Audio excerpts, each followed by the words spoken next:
Hi, I'm going to show you how to assemble the RFL750 stainless steel table base.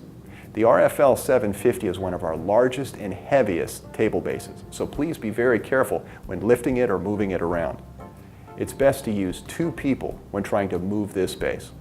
We recommend that you take 2 blocks. First, set the 2 blocks about 1.5 feet apart. Set the base bottom on the 2 blocks. Next, if you look at the column, you will notice that there are 3 threaded holes in the welded lugs at each end of the column. One set of the holes is larger than the other.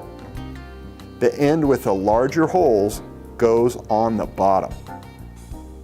Set the column on top of the base and thread the 3 larger bolts through the base bottom and into the holes in the column.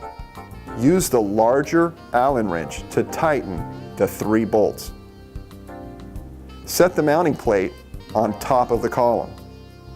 Thread the 3 smaller bolts into the holes in the top of the column.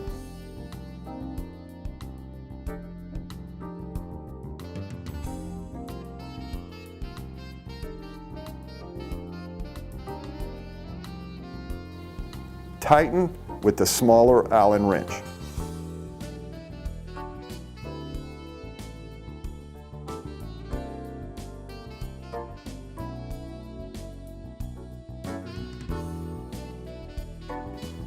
Make sure it's good and tight. That's it, all done. Now you can attach the table base to your tabletop by screwing through the holes in the mounting plate into your tabletop. Thank you for shopping at tablebases.com.